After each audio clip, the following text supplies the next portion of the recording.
Hi, thank you for joining this mini webinar. It's going to be really crisp and short to the point webinar.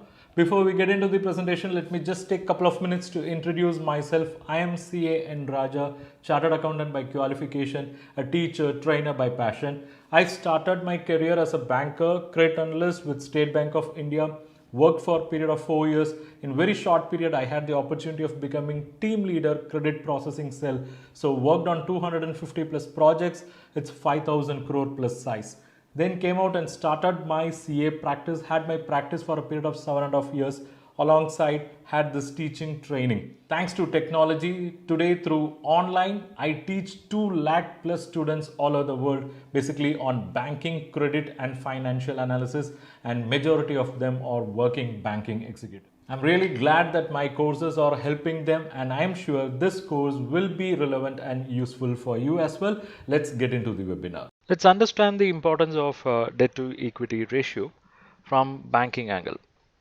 Now, when we analyze this debt to equity from banking angle, we have to divide this ratio into two. One is the optimum ratio and the other one is threshold ratio. One is optimum, the other one is threshold. Optimum ratio is the ideal ratio which every company should be aspiring for. Okay, whereas threshold ratio is the maximum beyond which no company should cross.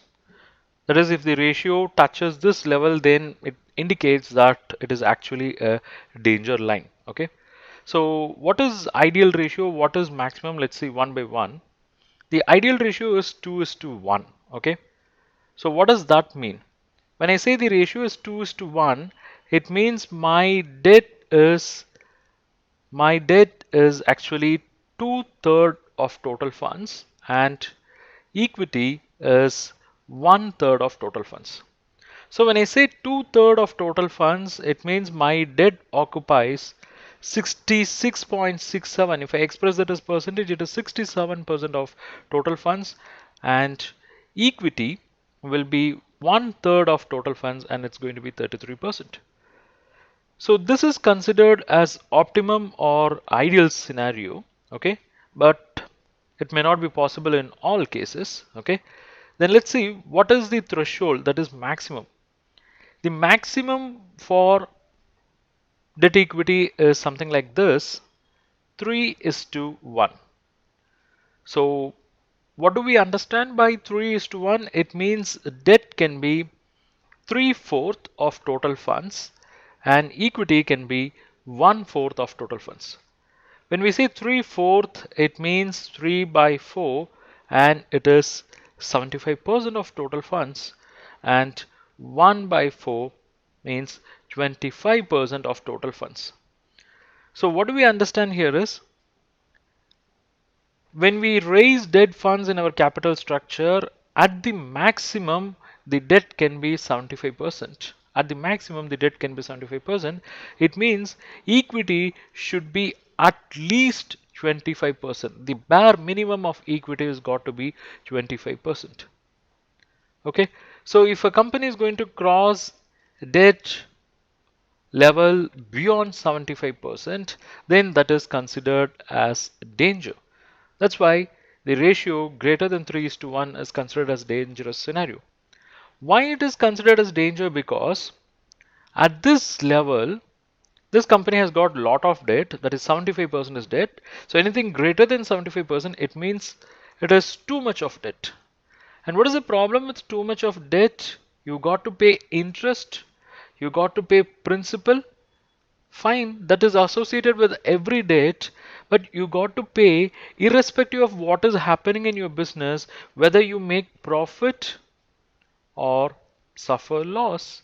And it is not possible for a business to show only positive results all the time, because business operates in an environment where we don't have control over the macro environment factors. So if the macro environment is going to undergo a change, then your business may not be able to make profit. But whether you make profit or suffer loss, it is immaterial. You got to pay principal and interest. Even if the market is not doing well, So when you have too much of debt, you got to pay these, but you will not have resources to pay this. That's the problem. You will not have resources to pay these, so the people who have given this money will not wait for you to make the payment, but they would be demanding the payment. And if the payment is not going to be made promptly or even after giving some time, then that is going to bring a major risk. What is the major risk? It is possible that your business would become insolvent. Your business would become insolvent. You may not be in a position to pay, so the lender would approach court of law and they would say that they would request the court of law to close the business. Close the business, sell the assets, pay back loan. So that's the end of the game. So that's the implication if the debt equity ratio is going to cross 3:1, and that's why we call it as a dangerous position. Thank you so much. We have come to the end of this webinar, and I'm sure you would have really derived value from this short and crisp webinar. If you wish to continue this learning journey, I have an amazing opportunity for you. I have published several courses on banking and financial analysis area, each course costing 2000 rupees. But for you, I'm going to give you a special offer. Here we go. Banking credit courses bundle. This includes course number 1, banking credit analysis process. It's a comprehensive course with 200 plus lectures. It covers financial analysis, working capital, term loan, LC, BG. It's a comprehensive ever course. Then we have course number 2. That is how to carry out financial analysis as a banker. This is going to focus exclusively on financial ratio analysis, cash flow analysis, and fund flow analysis. Then comes course number 3, how to carry out term loan appraisal and analysis as a banker. It's a comprehensive course focusing on the technical aspects around project finance and term loan. These are all the topics. Then comes course number 4, how to prepare CMA report for bank loan through 8 sections. This course will take you through entire CMA report preparation process for bank loans.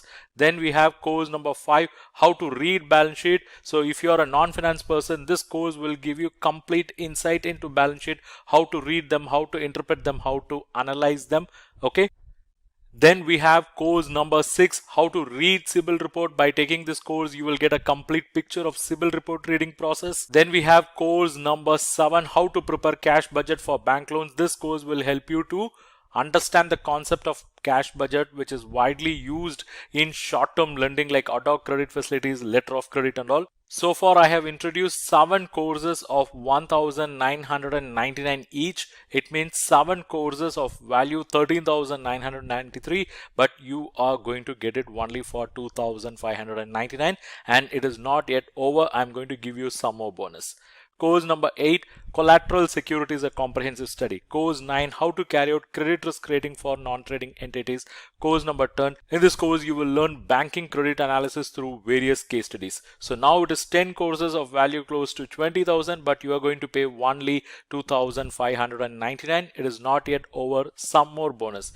Course number 11, how to read audit report. Course 12, this focuses on letter of credit, and course 13 focuses on financial analysis in very short duration. So you have 13 courses of value close to 26,000 rupees, but you are going to get it for just 2,599. So it is basically 7 main courses, and you are going to get another 6 complimentary courses, 6 courses as bonus. So overall it is 13 courses of value close to 26,000 rupees. It's 1,500 plus lectures. You get lifetime access for all these pre-recorded courses. You can access them in desktop, laptop, mobile, iPhone, iPad, and the overall cost is around 26,000, but you are going to get it only for 2,599. So this is a once in a time opportunity for you. Enroll now. I'll see you inside the course.